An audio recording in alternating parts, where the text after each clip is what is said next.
This is where these winding roads have led. Oh, oh. I can see a day of gold ahead. Today we celebrate and honor the lives of 3 local African American men who were leading lights to their family and friends, their students, clients, and congregation. Bishop Samuel L. Green, Jr., 1927 to 2016. Arthur Andrew Keyes, 1929 to 2016. Joseph Lorenzo Rainey, Jr., 1899 to 1983. These men worked tirelessly to uplift their community, both spiritually and socially. May their memories inspire future generations to bring their communities together. Now the moment's come for me to stand. Bishop Samuel L. Green, Jr. grew up in the Huntersville neighborhood in Norfolk and attended Booker T. Washington High School. He met his future wife, Vivian Frazier, when they were both teenagers and married shortly after. After briefly serving in the Army and working for the Norfolk Naval Station Hospital, Green was called to service by the church. He was ordained as a minister in 1956 and was appointed to St. John's Church of God in Christ in Newport News in 1960. It was a small congregation on 33rd Street with only 35 members. Green oversaw the growth of the church, including a move to its current location at 25th and Orchid Avenue. Early in his career, he embraced media as a way to spread the church's message, broadcasting sermons on the radio and placing ads in newspapers. In 1978, he founded the Faith for Living Richer Life Ministries and began broadcasting sermons on TV. Green was the first Church of God in Christ minister to have a nationally televised program. Green was no stranger to traveling for ministry. He also served as Reverend for the Holiness Tabernacle Church in Roanoke and would preach and speak at events all over the country. He undertook several outreach initiatives for the community, including a youth center, a restaurant, a computer lab, and a child care center.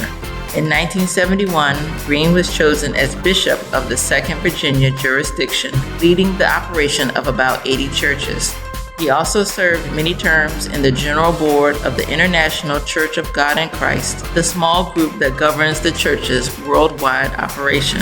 Despite all of his national work and recognition, Bishop Green stayed dedicated to his home church, serving as pastor for more than half a century.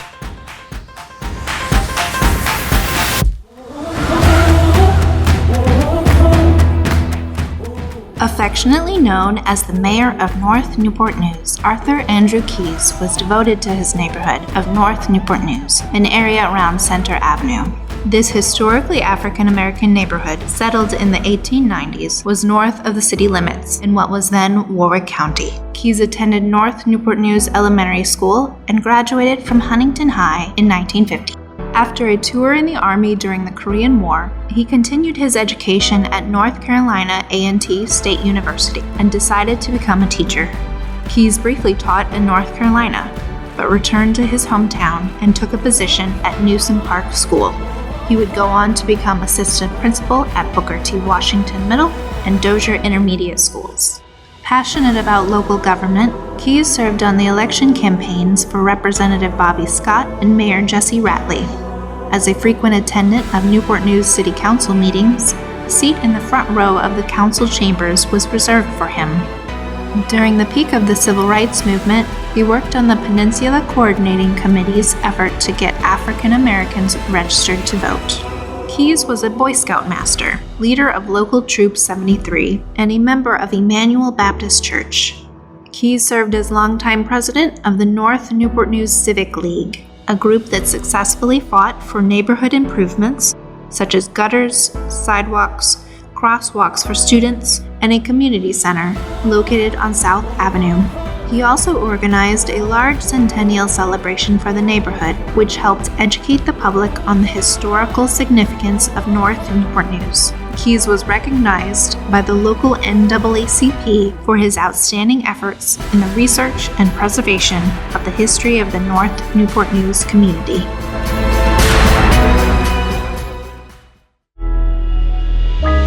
You'll Joseph Lorenzo Rainey Jr. was born and raised in Newport News. At the time, there were no secondary schools for African Americans in Newport News, and thus to continue his education, the Raineys sent their son across the water to Norfolk Mission College. When not in school, Rainey would work with his father at the Newport News shipyard to help pay his tuition.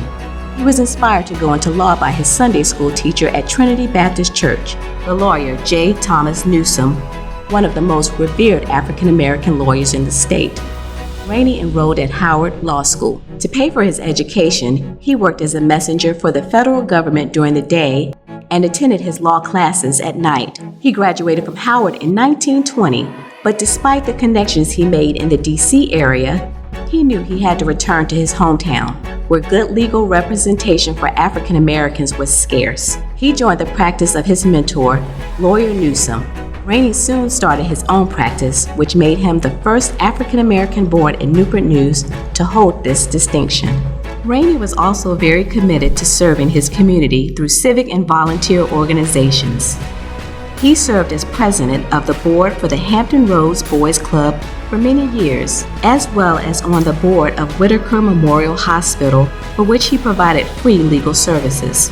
He and his wife, Mary Edith Howell Rainey, were involved at their church, Wesley Grove United Church of Christ, where he sang in the choir.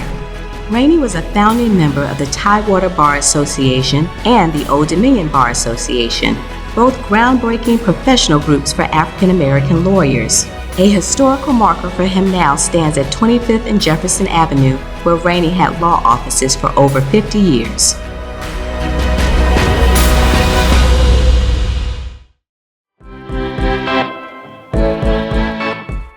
Samuel L. Green Jr., Arthur Andrew Keyes, Joseph Lorenzo Rainey Jr., three men who embodied the giving spirit of community activism.